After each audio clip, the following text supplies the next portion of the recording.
Beri peringatan manusia tentang adanya azab setelah kehidupan di dunia. Katakanlah, terangkanlah kepadaku jika Allah mencabut pendengaran dan penglihatan serta menutup hatimu. Siapakah Tuhan selain Allah yang kuasa mengembalikannya kepadamu? Perhatikanlah, bagaimana kami menjelaskan berulang-ulang kepada mereka tanda-tanda kekuasaan kami, tetapi mereka tetap berpaling. Allah dapat membuka menutup mata hati manusia. Katakanlah, terangkanlah kepadaku jika siksaan Allah sampai kepadamu secara tiba-tiba atau terang-terangan, maka adakah yang dibinasakan? Allah, selain orang-orang yang zalim. Azab Allah tidak hanya di akhirat, dapat juga terjadi di dunia. Para rasul yang kami utus itu adalah untuk memberi kabar gembira dan memberi peringatan.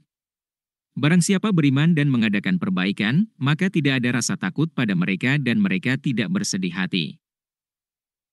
Orang-orang yang mendustakan ayat-ayat Allah akan ditimpa azab karena mereka selalu berbuat fasik, berbuat dosa. Azab bisa terjadi di dunia, hanya Allah yang tahu kapan terjadinya.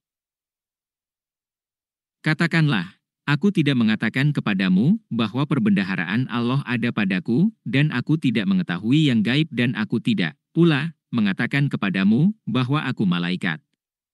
Aku hanya mengikuti apa yang diwahyukan kepadaku. Katakanlah, apakah sama orang yang buta dengan orang yang melihat? Apakah kamu tidak memikirkannya? Peringatkanlah dengan Al-Quran, kepada orang yang takut akan dikumpulkan menghadap Tuhannya, pada hari kiamat, tidak ada bagi mereka pelindung dan pemberi syafaat, pertolongan, selain Allah, agar mereka bertakwa. Mari dengar peringatan Al-Quran. Janganlah engkau mengusir orang-orang yang menyeru Tuhannya pada pagi dan petang hari, mereka mengharapkan keridaannya. Engkau tidak memikul tanggung jawab sedikitpun terhadap perbuatan mereka, dan mereka tidak memikul tanggung jawab sedikitpun terhadap perbuatanmu, yang menyebabkan engkau berhak mengusir mereka, sehingga engkau termasuk orang-orang yang zalim. Dengarkan peringatan Al-Quran, jangan melihat fisik orangnya. Demikianlah kami telah menguji sebagian mereka, orang yang kaya, dengan sebagian yang lain, orang yang miskin, agar mereka, orang yang kaya itu, berkata, orang-orang semacam inikah di antara kita yang diberi anugerah oleh Allah? Allah berfirman, tidakkah Allah lebih mengetahui tentang mereka yang bersyukur kepadanya? Ujian hidup di dunia diantaranya dengan kaya miskin, dan kuat lemah, bersiaplah. Apabila orang-orang yang beriman kepada ayat-ayat kami datang kepadamu, maka katakanlah, Salamun, alaikum, selamat sejahtera untuk kamu. Tuhanmu telah menetapkan sifat kasih sayang pada dirinya, yaitu, barang siapa berbuat kejahatan di antara kamu karena kebodohan, kemudian dia bertobat setelah itu dan memperbaiki diri, maka dia Maha Pengampun, Maha Penyayang. Demikianlah kami terangkan ayat-ayat Al-Quran, agar terlihat jelas jalan orang-orang yang saleh, dan agar terlihat jelas pula jalan orang-orang yang berdosa. Katakanlah, aku dilarang menyembah Tuhan-Tuhan yang kamu sembah selain Allah. Katakanlah, aku tidak akan mengikuti keinginanmu. Jika berbuat demikian, maka sungguh tersesatlah aku, dan aku tidak termasuk orang yang mendapat petunjuk. Katakanlah, aku berada di atas keterangan yang nyata Al-Quran dari Tuhanku, sedang kamu mendustakannya.